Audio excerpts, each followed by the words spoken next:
What's going on, everybody? Welcome to another episode of the Kings Court Podcast, presented to you by SacktownRoyalty.com and sponsored by RateCrushers.com. Everyone go to RateCrushers.com for all of your insurance.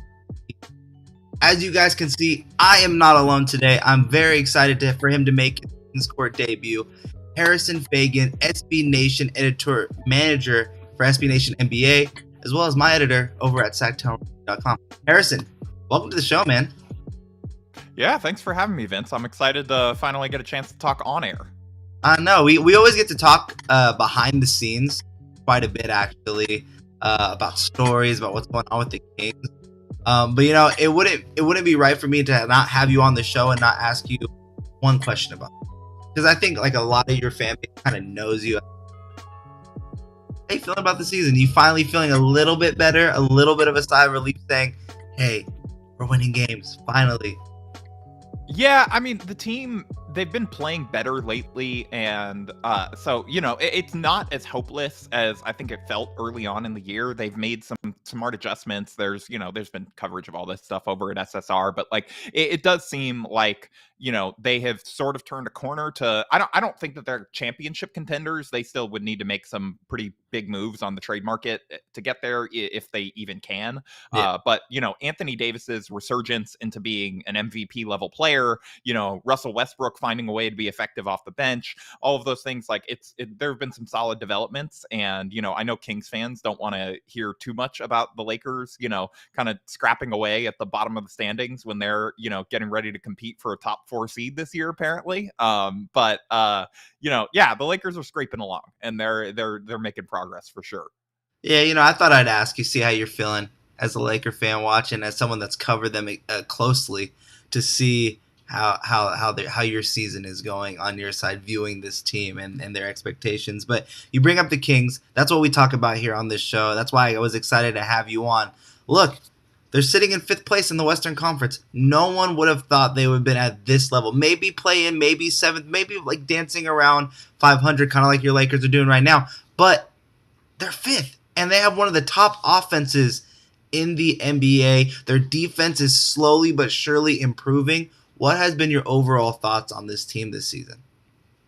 Yeah, I mean, honestly, a lot of the stuff that you just sort of rounded, I mean, my overall thoughts are like the beam. Like that is, I know it's like it's become the cliche. It's been co-opted nationally and everything, but the backdrop, I just love it. Whoever came up with that for the Kings is a genius. That should be in charge of more of their marketing. Like it's just its own kind of really cool thing that I think the fan base has really accepted. So like that's my number one takeaway from the Kings is they finally like have something really cool that is, like I think other NBA teams are going to be trying to catch up to. But as far as like the actual, like the basketball part of it, which is far less important than the greatness of the beam. But as far as the basketball, like you said, the offense has been incredible. It's been a joy to watch Malik Monk get to contribute to a winning team after watching him quite a bit last year, really growing to kind of like him as a person and as a player, and thought that he was sort of the type of player that could fit in a situation like this, where it is like just a really offensively talented, versatile team that just needs a guy who can kind of score in a variety of ways. Obviously, Sabonis has been incredible as I think Michael Pina of The Ringer just had a story up today on how he's become the best post-up player in the NBA.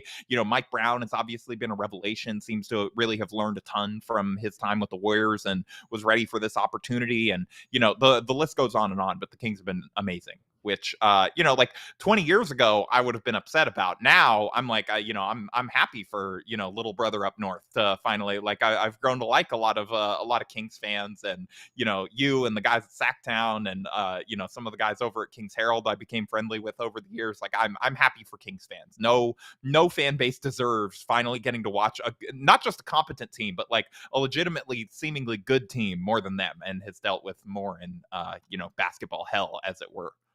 It's very nice to see, and to put it into perspective of how long it's been. Like the last time the Kings were ever relevant in the NBA, and you can say maybe for that brief stint when they had the Rudy Gay, Cousins, and Isaiah Thomas team with Michael Malone, you can say maybe that was relevancy. But last time they were truly relevant in the NBA, I was my daughter's age. Like that's how long that's how long it's been. I've had a kid. I've now taken him to school every day, and she's 9. So that just blows me away. By the way, you said you see it there. You said it like the beam. Before I forget, you know, like like the beam. There's a DJ horn for that for sure. I Look, love it. Yeah, I was as far as your that's hilarious context with your kid. I'm like I'm just thinking about it as when the Lakers were going through their kind of rebuild, after the like post Kobe years, whatever. yeah, Like we would always joke. We had a joke amongst ourselves of like, oh man, there are 7-year-old kids right now that haven't witnessed the Lakers championship, and that's just a really sad thing and all of that. But like for in your case, it's like yeah, they're like 20-year-olds that haven't watched like a Kings playoff appearance, like it's hey, you know what? Shout out to the new bandwagon fans that are coming on to Kings fandom now. Now that you're in the area, I'll even say this: there were times, multiple times, last season, years prior, before this year, where you go talk about the Kings at the gym doing anything. It's on the court. It's like, oh, that's a horrible team. Oh, what are the Kings gonna do? Kangs, right? You haven't really heard that this year, and I think it's definitely because of the play of De'Aaron Fox and Domantas Sabonis. They've been playing phenomenally together. Obviously, Fox has been dealing with this ankle injury, which has kind of stumbled him a little bit heading over his last 2 games before missing the last game against the New York Knicks. But look, they're on a long road trip here, Harrison, and they're coming into tonight's game here on Tuesday to face off against a, you know, coming together Philadelphia 76ers team. And look, the Kings are 5.5-point underdogs. There is an expectation from all reports. Fox did participate in practice yesterday. There's hope that he's going to be able to return the lineup today. What are your thoughts on this Kings on this road trip? Look, it's a long East Coast road trip, but specifically, let's start with tonight. What are your thoughts on their matchup against the Philadelphia 76ers? yeah, I don't know. To be honest, so I will preface this with I'm not a gambling expert in any way. So maybe this is like a totally normal line, and this is in line with like every other sports book, and that maybe they know something, and the Sixers really should. That seems like a lot to favor the Sixers by. I guess that's just because they're at home. Like I don't know. I think some of this is bias for me because one of the only Sixers games that I've watched this year was them managing one of the most hilarious almost choke jobs I've ever seen against the Lakers, where they were up by I think it was like close to 20 at one point in the fourth quarter against them the other night, and just like completely blew the lead, took like inexplicable timeouts that to allow the Lakers to like advance the ball, run sets, make subs. It was just like, oh, almost like they wanted to lose the game and were basically an Anthony Davis missed free throw away from doing so.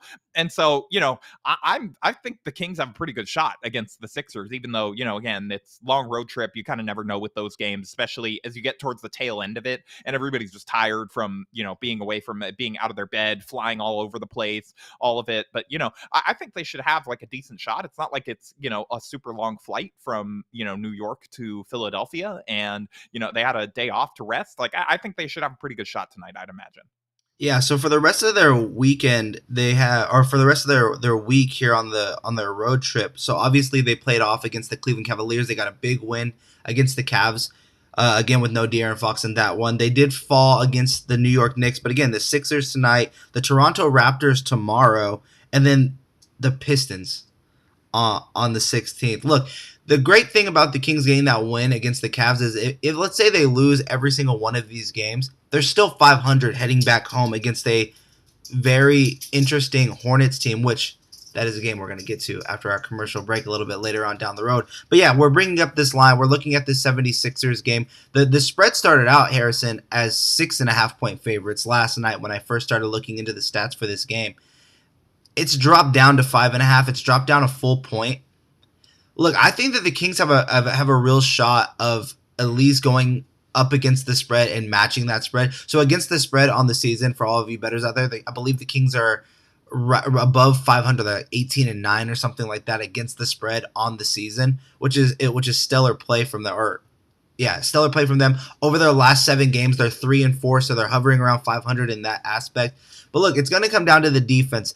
James Harden has been playing phenomenally since coming back from injury. I think in his last game, he was 1 rebound shy of a triple-double. His over-under tonight is sitting at around 21 points. The matchup between Fox and Harden, do you think that is something that it's going to be Harden doing everything that he's going to be able to do? Or do you think this is a real matchup for Fox to say, hey, that defensive mantle, that defensive leadership that you've been trying to bring to this team. Let's showcase that here tonight.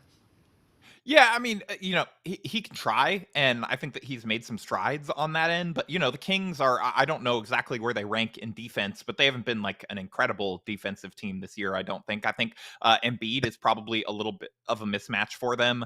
And like as far as Harden, like Fox can try, but Harden is probably going to do like he's going to be more affected, I would imagine, by whatever physical stuff that he seems to always be dealing with. So like if he's feeling healthy, I would imagine he'll probably look pretty good. And if he's not, then he's probably going to look like, the guy that is inspiring, Sixers fans to wonder if this is really the right second star and if they should be trying to move on from him this summer and chase another co-star for Joel Embiid. So, I think that's going to be a little bit more, like, with all due respect to De'Aaron Fox and the Kings, I think that's going to be a little bit more on Harden's health and sort of like where he's at going into this game.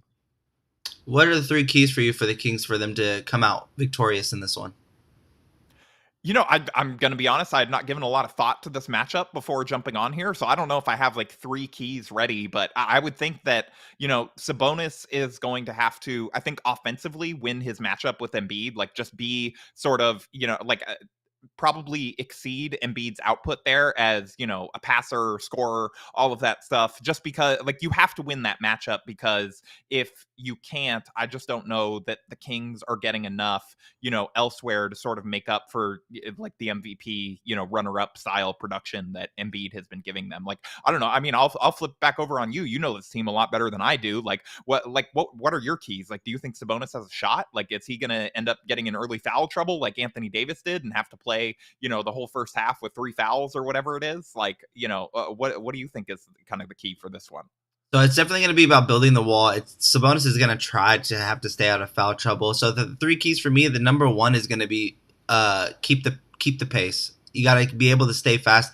The Kings are top 3 in pace in the NBA, where the Philadelphia 76ers are in the bottom 5 in terms of pace. Yeah, and that tracks exactly with what you'd think the eye test was for both of those teams. Yeah. Yeah, so you're going to see a lot of pick and roll. You're going to see the ball slowing down at half court. The worry that I have is I think it's going to be a close game all the way heading into the fourth quarter.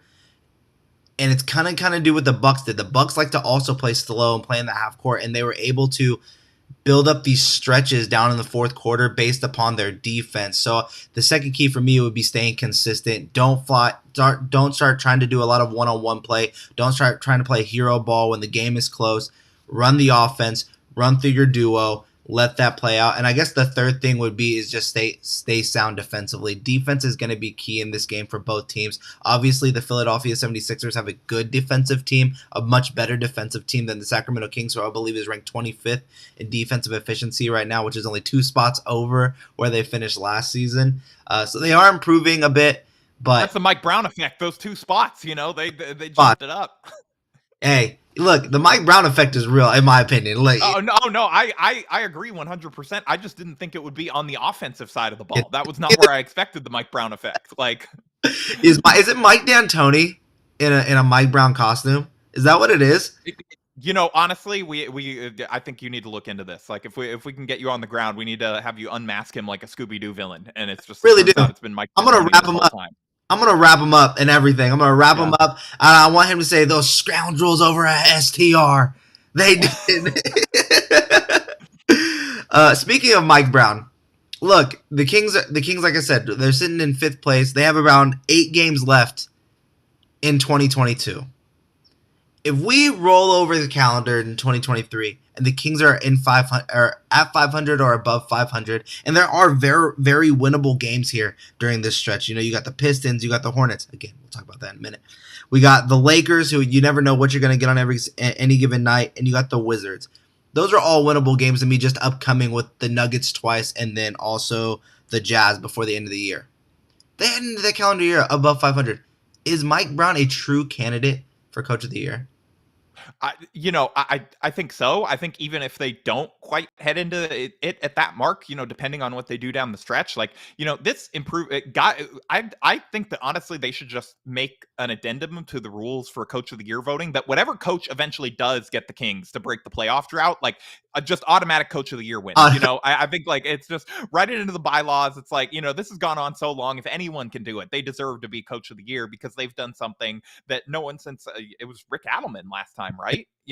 Like that no one's done in like almost 2 decades, like since basically I think before the iPhone was invented, like all of these things, oh, these crazy historical markers. And so I think Mike Brown deserves, some real consideration, regardless of sort of how the Kings finish. Obviously, not regardless if they go 0-8 or whatever over their next games, then you have some real questions. But if they continue to keep this up, he's going to be a real candidate for it, and I think he's going to deserve it. And honestly, I'm happy for him. He always struck me as like, I was just a fan. Like I was just a fan on the outside, observing from outside. I wasn't covering or blogging about the team yet when Mike Brown was coaching the Lakers. But just always seemed like an incredibly nice guy. Just no one really ever says a bad word about him. I just think he was a guy that it took him a couple tries to kind of find that voice as the leader of men, as, the leader of a locker room.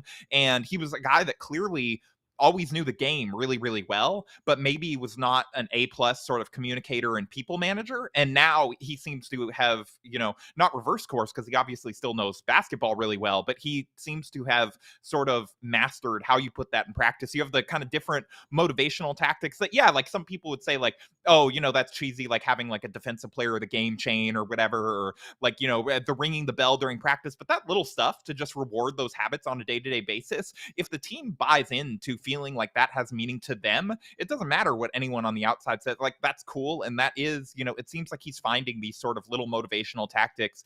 You have the early timeouts that everyone in the national media has talked about ad nauseum, where he wants to take these teachable moments. He really does seem to have sort of mastered the communication sort of leadership aspects of it. And again, less than halfway through the season, who knows sort of what, like if Kings history is anything to judge by, something is going to, like the beam is going to, draw in aliens from another planet that come in and kill us all. And like, it's just, it's going to be all the Kings' fault. But, for now, I think Mike Brown deserves strong Coach of the Year candidacy for sure.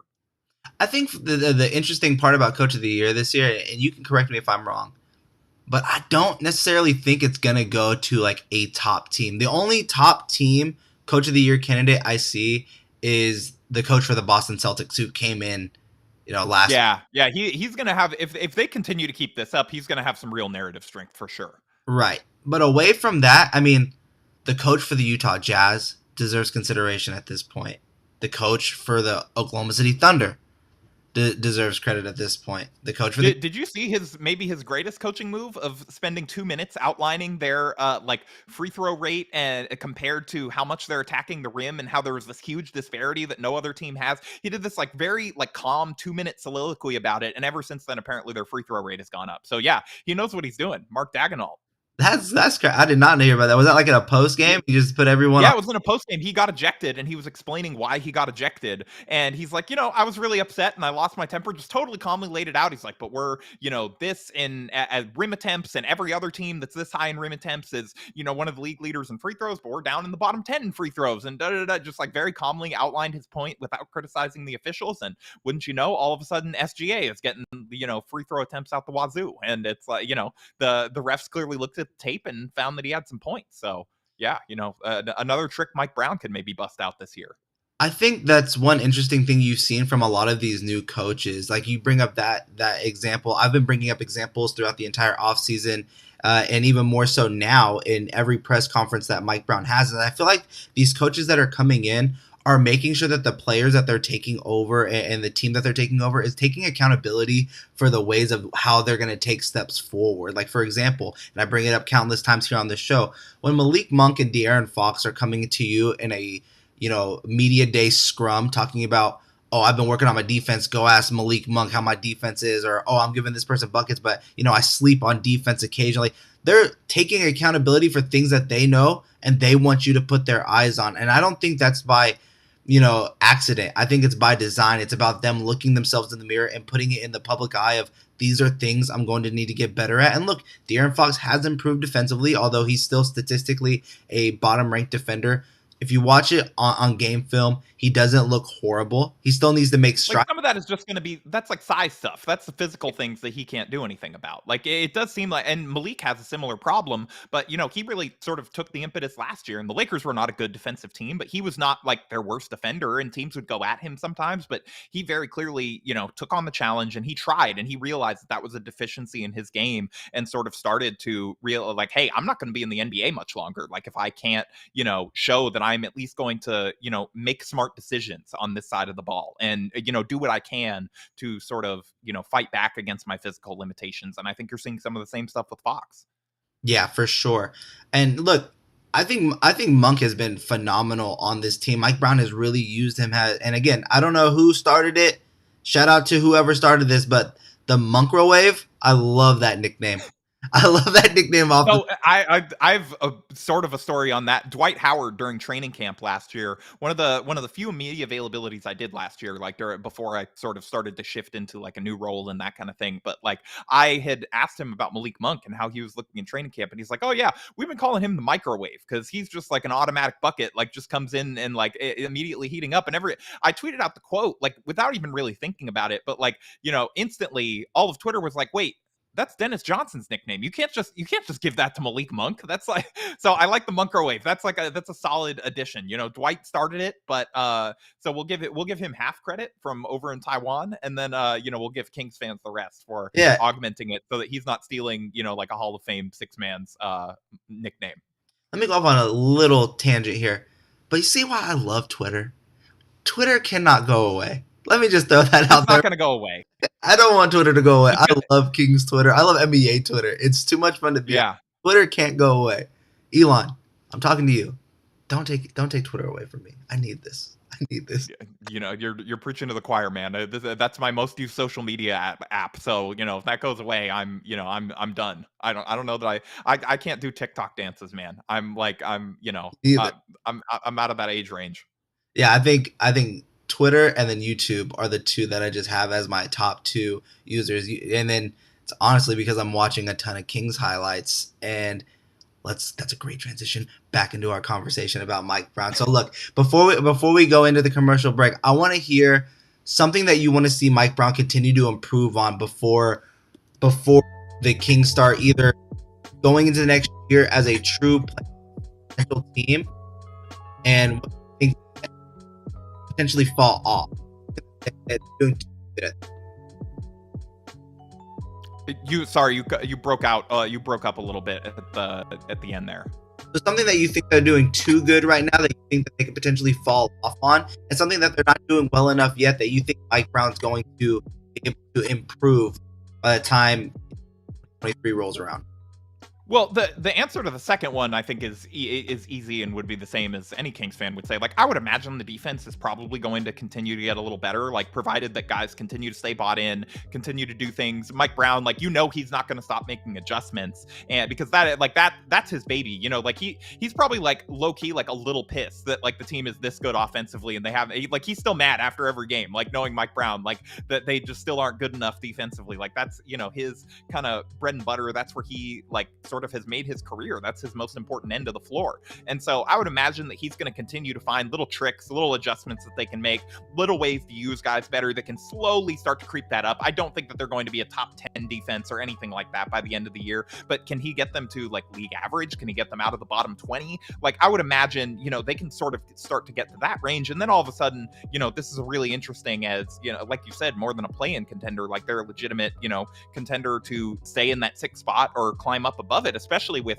how sort of underwhelming the West has been largely this year. There's like a real window for the Kings with how strong, I guess not strong start, but strong kind of overall first quarter, first third of the season. Because I think them and the Lakers, I still remember, we were joking in the Slack about, like which team was going to get their first win first. And, the Kings have come a long way since then, and they've sort of, had a really good first third of the season. And I would imagine the defense will continue to get better. As far as what's going to take a step back, I would have to dig into the numbers a little bit more on that, but it does seem like most of the things that they're doing well are the things you would sort of expect them to do well. Like maybe the shooting tails off a little bit and they aren't this good offensively, but they seem to, whenever I watch, they seem to run smart stuff. They have a bunch of good offensive players who seem to fit well together. Like, I'm not sure how much of a drop off there will be outside of maybe just like a little bit of statistical like regression to the mean. Like, it does seem like the things that they're doing well are mostly things that, you would sort of expect them to. Like, is there anything that you sort of have earmarked there that you think they're going to get worse at? Yeah, see that I kind of made that a question because I've been trying to look to see what could fall off, what can make this whole thing kind of fall apart, and that's why I threw the question to you to see what you may have been seeing at all. Because look, I don't feel like they're doing anything like you said that's unordinary. Their shooting has already fallen off from where it was. Kevin Huerter's not hitting almost 50% from 3-point range, but when he's hot and he's hitting, the shots are going in, and he's still an efficient shooter from 3-point range. Keegan And Murray, he's a great shooter, so like you'd expect him to have hot stretches like that. Like he's going to have stretches where he shoots 50%. Keegan Murray's finding his legs. He's finding that jump shot. He's starting to develop. I think he's scored double-digit points in 4 straight games now. He's looking like a really nice young rookie, something that we expected to see coming out of Summer League. So I see improvement more so there. My question marks, I guess, would kind of be, is these assist numbers, is this team moving the ball consistently going to be something that they're going to be able to sustain? Are they going to keep being able to believe in this when they go? There's going to be a stretch here in this season, once again, where the Kings are on a skid. And I maybe it's a 3-game skid, maybe it's a 4-game skid, but I do expect this team to go through a skid, and I want to see how they face that adversity because the West is so tightly compact because of the low, I guess, level of play that we've seen from a lot of these teams that we had high expectations on. The Denver Nuggets being one of them, just off the top of my head. But yeah, I don't know if there's that one thing. That's why I kind of threw it to you to see, because that's something I'm monitoring for like a column down the road on something that either regressed or improved from this team based on quarter mark.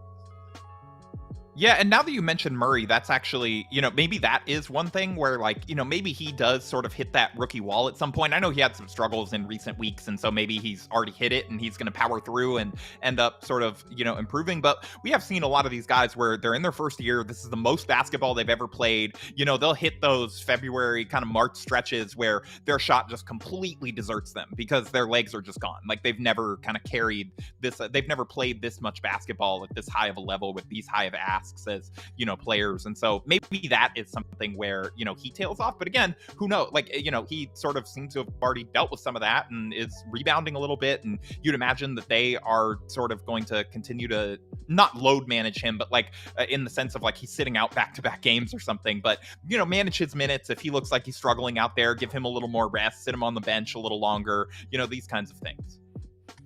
All right, guys, that is going to go with our conversation here on the first half of the show. But coming out of the commercial break, Harrison and I are going to give you 3 trades. I got 3 for Harrison. He's playing as the other GM. I'm going to reach out to his teams.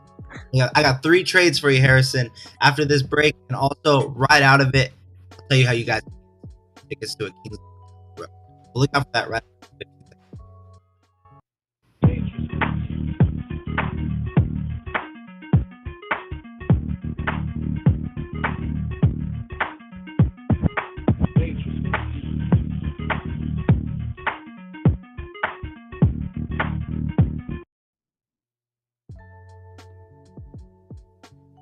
And we are back.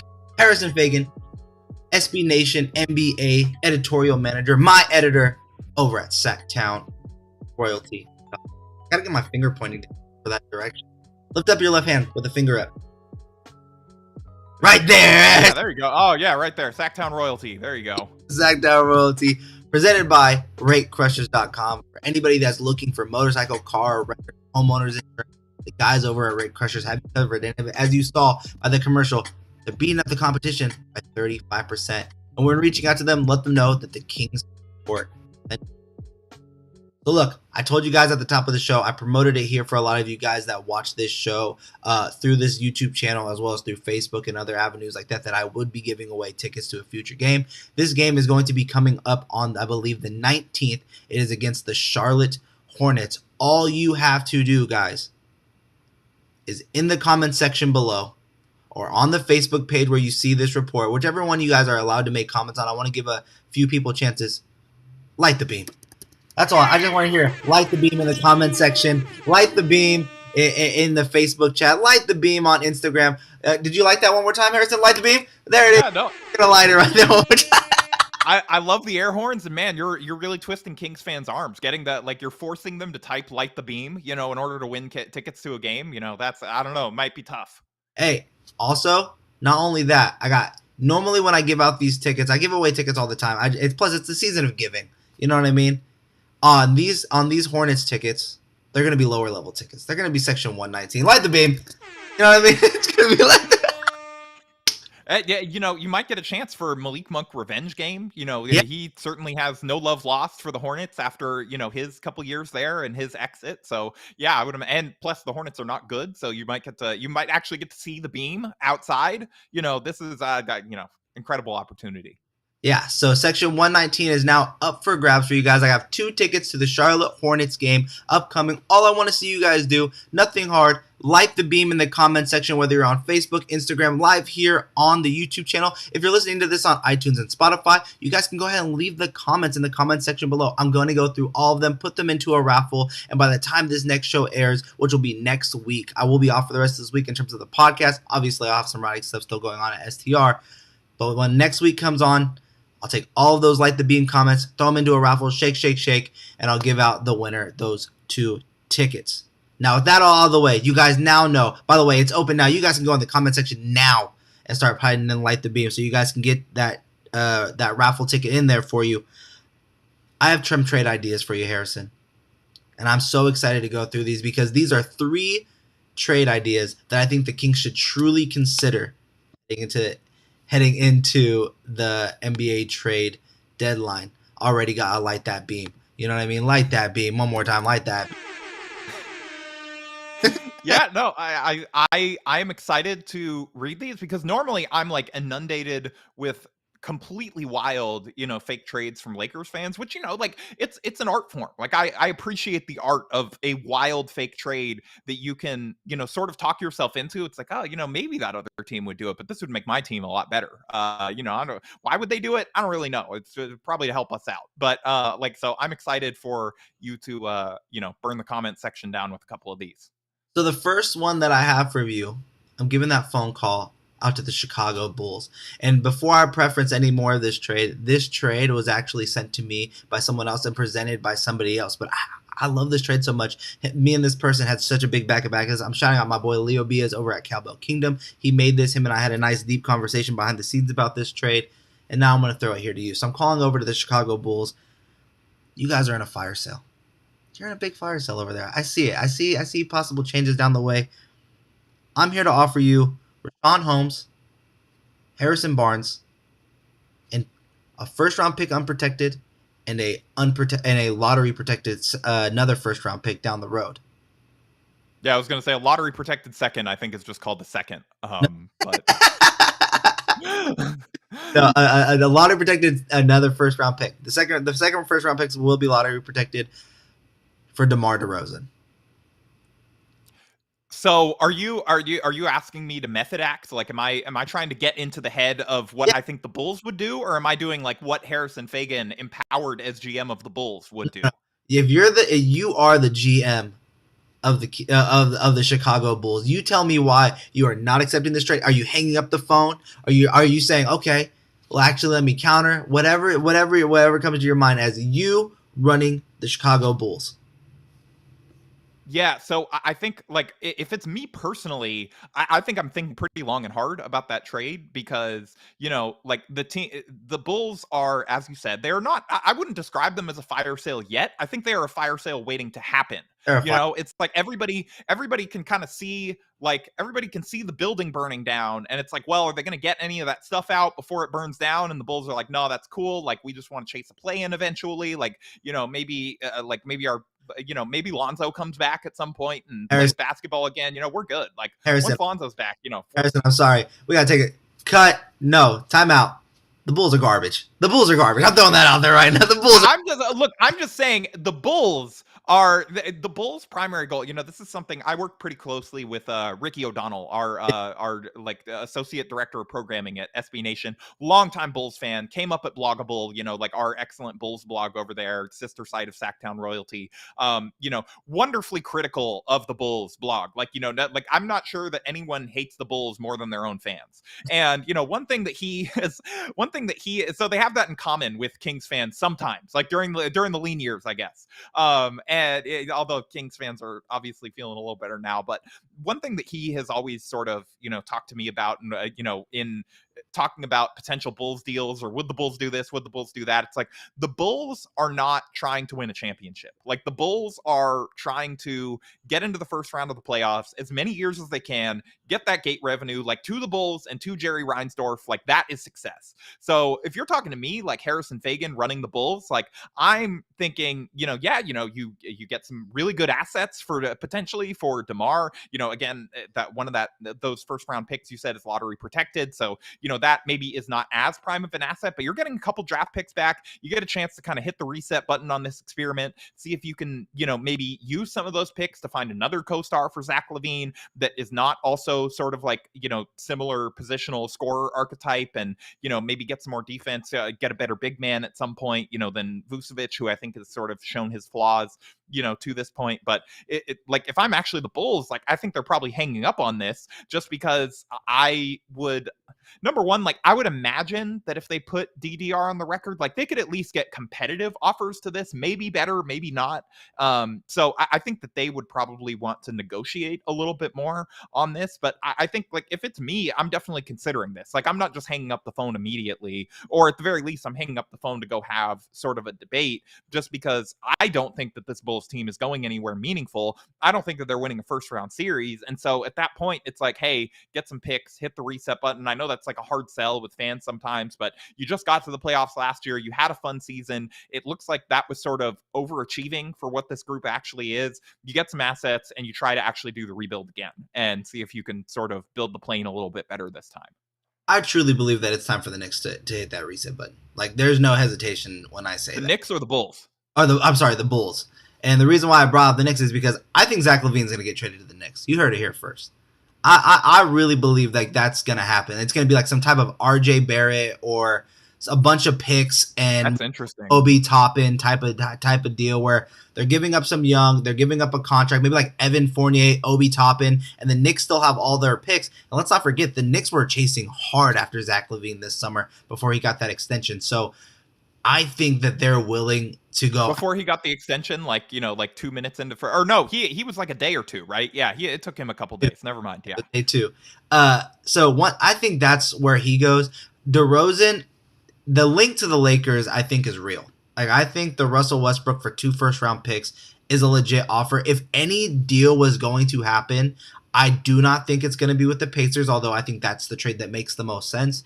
I think LeBron likes the idea of stacking talent in terms of just most talent will work itself out. Plus, DeRozan is a really good player comparatively toward Russell Westbrook and the impact that they have on the floor. But and that's the deal I think. I just don't think Buddy Hield and Miles Turner gets it done. No, I mean, if that one was going to happen, I think it would have happened already, because at this point, both sides like don't want to look like they lost the trade, and have, like, there's been so many details reported out there. They're not the level of details that come out when that trade still seems to be on the table, or when either side isn't like extremely kind of dug in on their position. Like I watched this movie a couple years ago with the Anthony Davis saga. It's like, if there's a lot of leaks, then that means that the discussions have not been that productive all that much yet, for the most part, because it means both sides are trying to either look good to their fan base, make the other side look unreasonable, get some team to say, oh, that's all they're offering, well, we'll swoop in with this and that and whatever. Like, the Pacers clearly have not gotten better offers than what the Lakers are, because those guys are still Pacers. And if I can, I like what you said about LeBron and like what he believes about stacking talent. I think that Rob Pelinka is similarly philosophically inclined. But the thing that you didn't mention is, with the Lakers, if you're looking at them potentially making a move,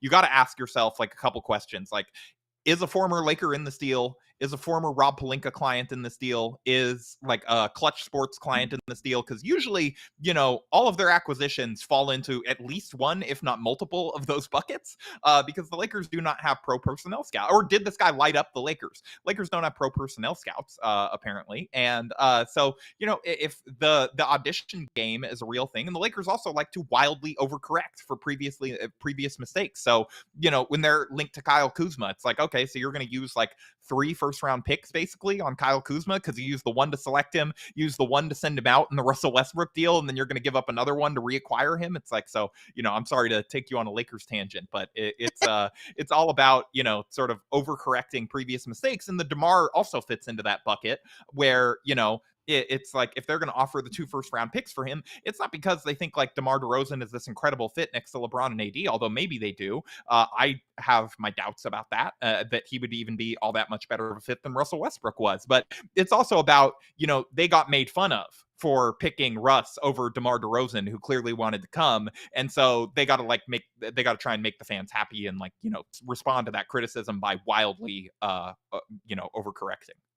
What do you say to those that say like DeRozan? Because to me in this deal, like if you're the Kings and you're calling over, you're saying, hey, here's $18 million in free cap space at the end of the season. Since that's the most appealing part to the Bulls. They're like, oh man, we get to save money. This exactly is sweet. $18 million expiring contract. You can do with that what you wish. Rashawn Holmes is off your books in 2 years. And on top of that, he is good as a backup or a starter whenever you really need him to be if you are going to move on from Vucevic. Look, and the deal that Leo sent me, shout out to my boy Leo again, it was only 1 first-round pick. I think this deal would need to have 2. Yeah, I don't think the Bulls are blowing it up for just 1. Like, I don't think that's enough return for them to sell the move, like externally to their fans. So I definitely think you need to give up 2 picks. So you get 2 picks, you get $18 million in free cap space at the end of the season, and you get a quality under a good contract center in Rashawn Holmes that you could potentially move on in the offseason again for a team like the Charlotte Hornets, the Toronto Raptors that could use a big, really bad right now. We'll get to the Raptors here in a minute. But what do you say to those that say like DeRozan doesn't fit this team the way that Harrison Barnes can? Because Harrison Barnes, while he might not be the scorer and the prolific player that DeMar DeRozan is with all those accolades, but he shoots 3-pointers, and DeRozan needs the ball in his hands. You're going to take it out of Fox's hands. Fit-wise, do you see this working at all? Yeah, no, that's so I was thinking about it as the opposing GM, but if I'm sort of like putting my my Sacktown royalty cap back on and thinking about this for the Kings, like I do sort of wonder about whether or not that's worth it because of all of the concerns that you mentioned about like the Kings' problem is not offense. The Kings' problem is the other end. Like if I'm them and I'm trying to make this deal, and I'm and the Bulls are really blowing it up. So the thing that we're assuming in this case is the Bulls are trying to get as many assets as they can back, like start a new rebuild, figure this out, accumulate a bunch of first round picks, like almost like do their version of like the Presti Thunder thing, where like they're just like, okay, we're sending Levine to New York, we're sending DeMar to the Kings, we're like sending out anyone that the teams will give us a first round pick for type of thing. Like if I'm the Kings, I'm trying to see if I can get Alex Caruso in this deal, even if you have to expand it a little bit, and then maybe you end up like lifting the protections off of one of those picks or something like that, because I think he's a guy that alongside the roster that they already have could help with the defense and could make a difference on that end and give them sort of Caruso.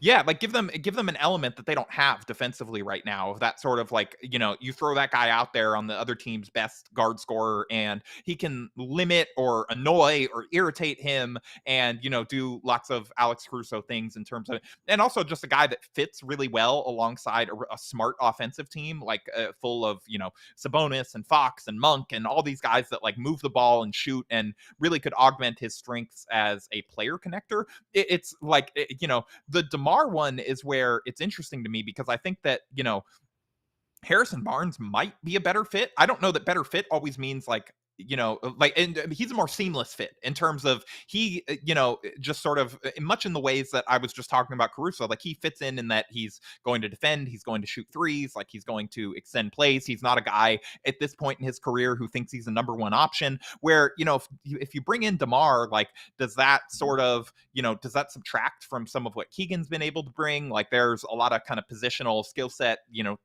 style overlap there? Like, does it improve the Kings enough when they're already one of the best offensive teams in the league, to add a really flawed and limited defender for the cost of 2 first-round picks, potentially if they end up lifting the protections on one of those? Like, I just don't know if it's enough of an upgrade for the Kings that I would do it from their perspective. Yeah, see, for me, I do think that it could work. Like, I think the Kings run a ton of pick and roll.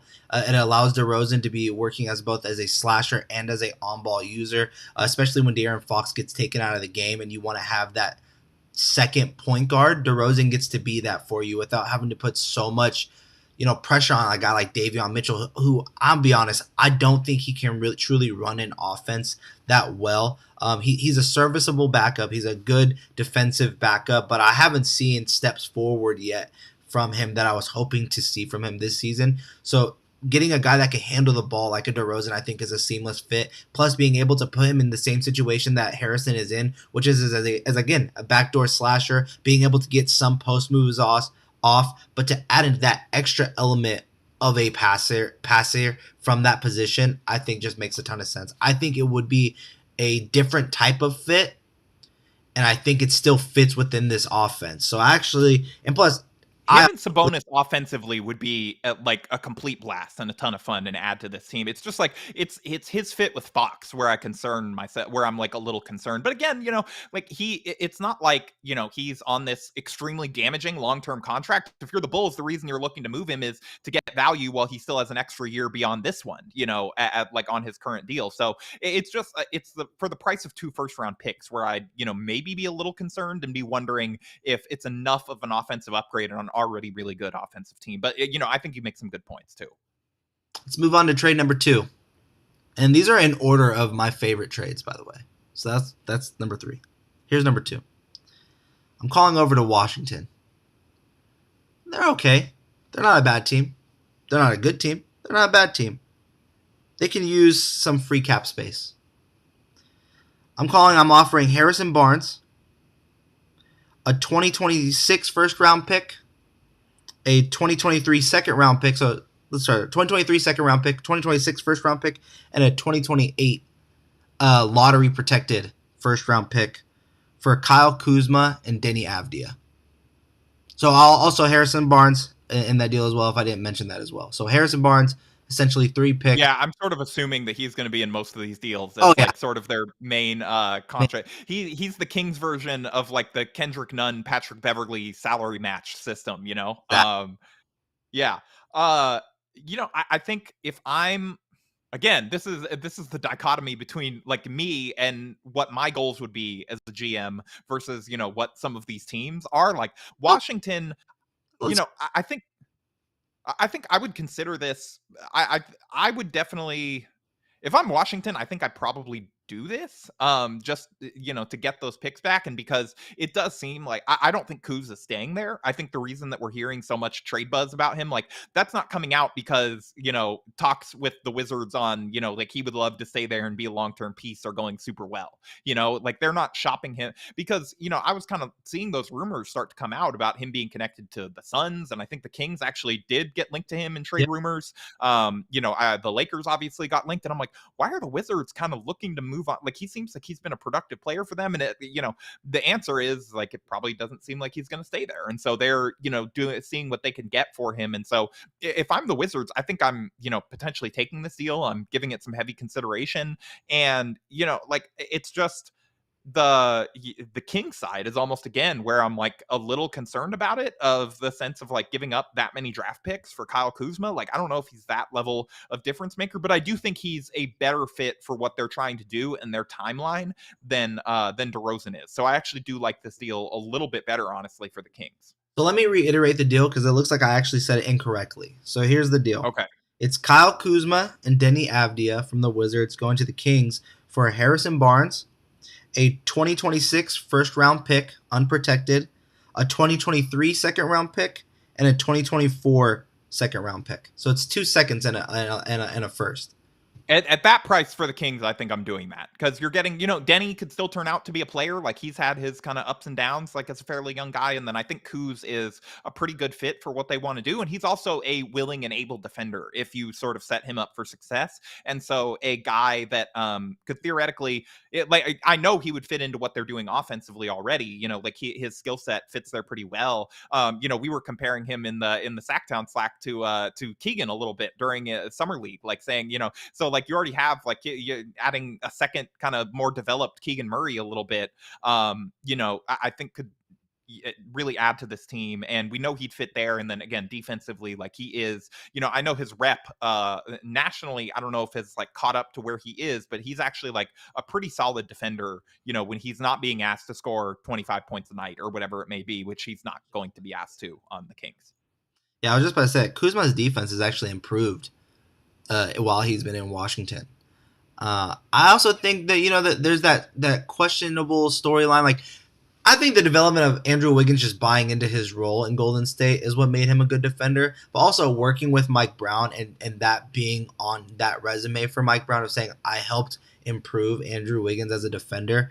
Well, then what could you do with a guy like Kyle Kuzma who has shown that same defensive upside a bit and is a bit more physical? I can see an Aaron Gordon type of transition, and Aaron Gordon's been great for the Denver Nuggets to have that type of player at his age. And I think that's the big part of this for me is he fits the timeline of the Kings at 25 years old. That's why I'd pull the trigger on this deal. Yeah, I guess my only other concern is like, does he stay in Sacramento? Like he is a guy, like maybe he does, but he's a guy who, part of the reason that there's like rumors that he's going to leave Washington is like he wants to be in a big market again. He's a guy that very much loves his off-court brand, and this is not a criticism of that. Like, make your money while you can, Kuz, any other player.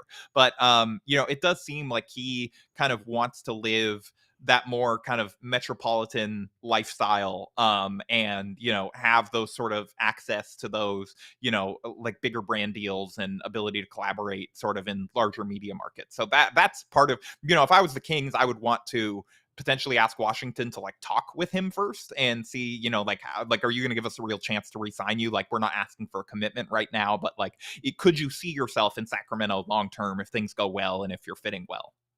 Yeah, and I also think the personality in terms of what he brings when he like walks into a building with the outfits and things like that kind of fits what this team is right now. He's a very like upbeat type of person behind the scenes, and Him and Malik Monk would get along very well. I would be shocked if they did not. Yeah. right. That's what I'm saying. Like I could see that bringing, what the Kings fans had before as like a Liddy squad, like where it was a bunch of fans jumping up and down on the sidelines right there next to the Kings bench. I can see something like that coming back if you brought in a guy like Kuzma. The swag on the Kings would be incredible. The swag on the Kings would be true.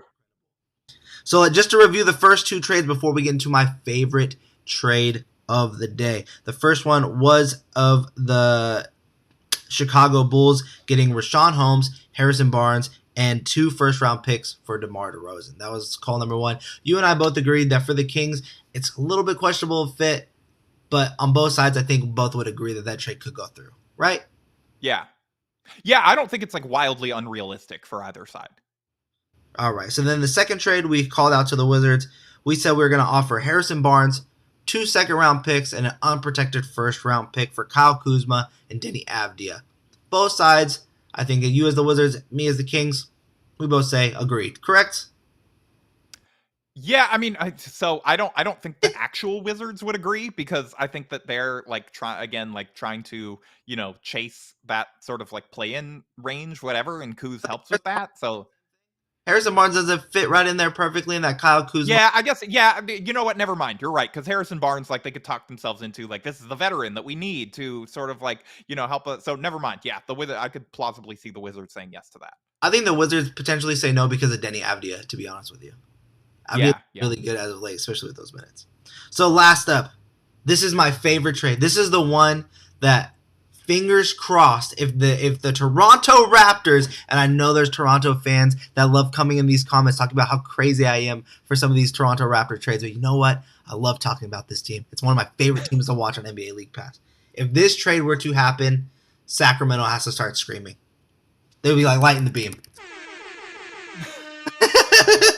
I had to get you back with that. Okay.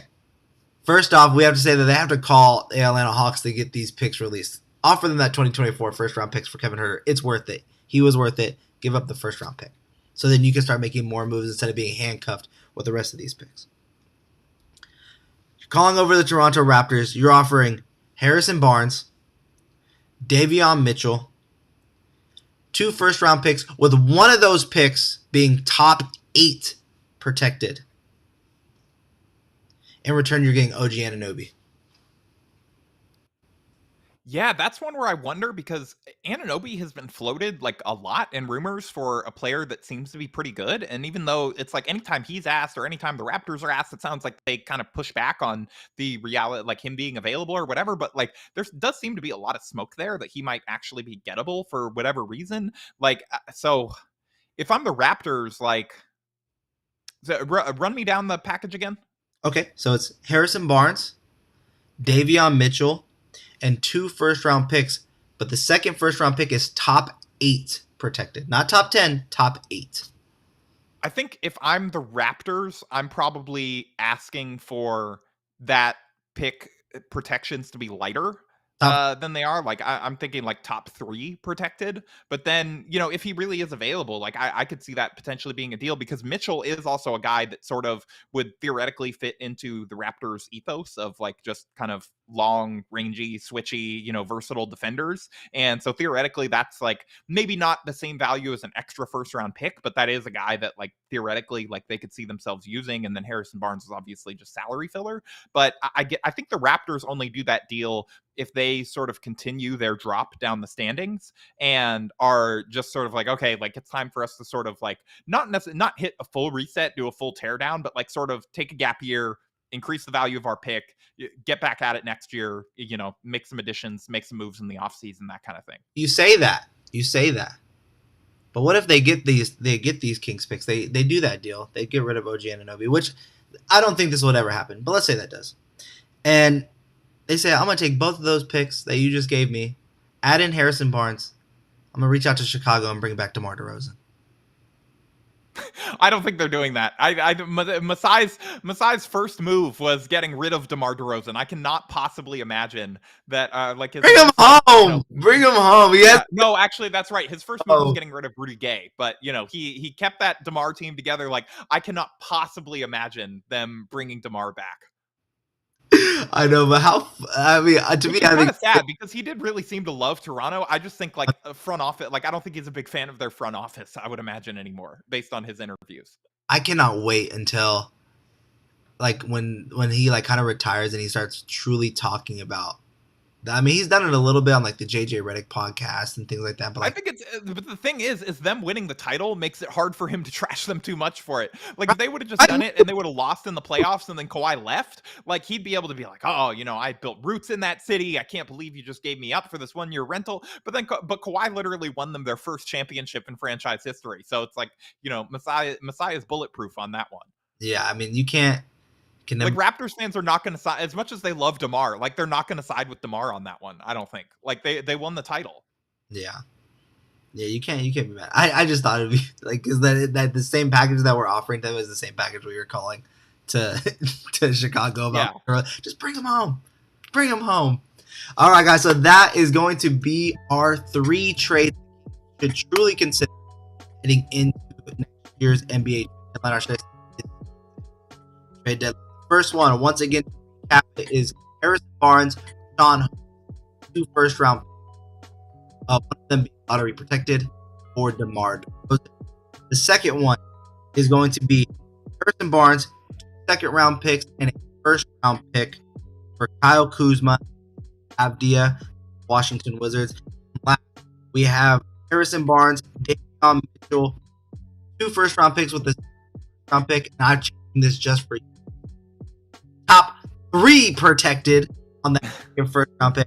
And in return, you get OG. You guys let me know what you guys think about those picks down in the comments below. If you guys have trade ideas, I want to hear all about it. Harrison, fun show. Been 1 full hour together. Thank you so much for being on the show today, man. I really appreciate it. But before I let you go, fans out there know where to find you online. Yeah, you can find all of my tweets at HMFaigen, HMFAIGEN, and then I don't write as much anymore, but when I do, it usually appears on SBNation.com or on Silver Screen and Roll, which is obviously the place where I was for the majority of my career.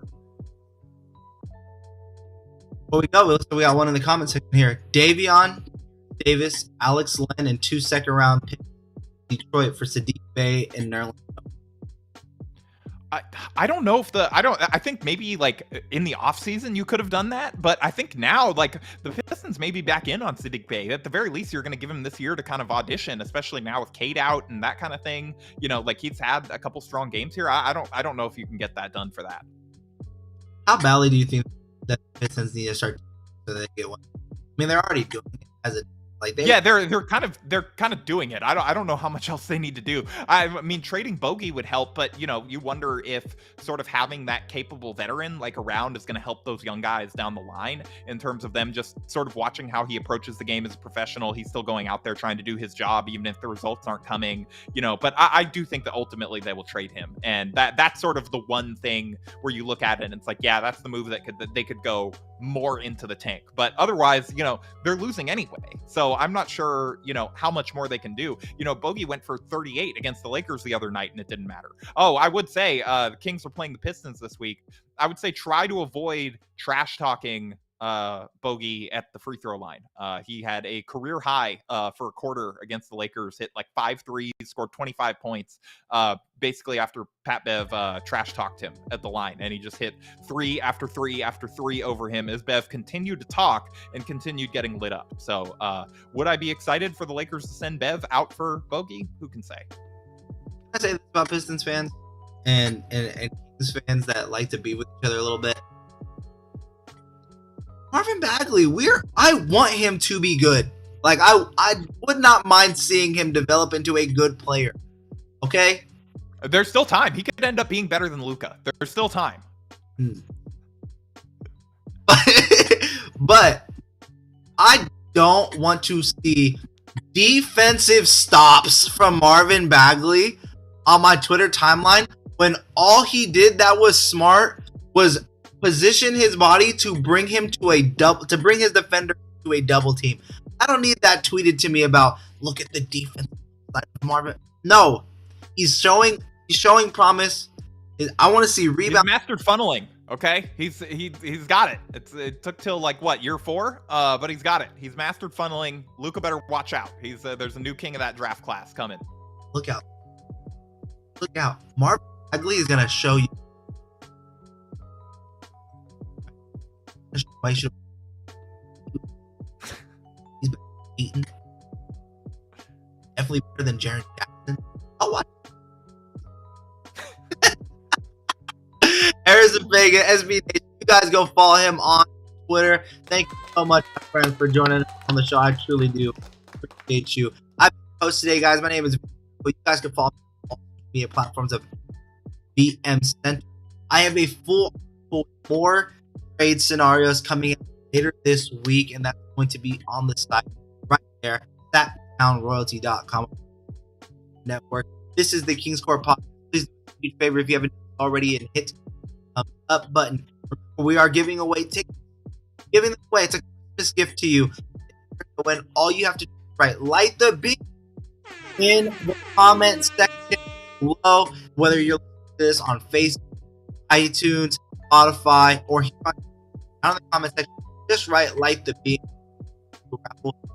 Lower level Kings versus Hornets.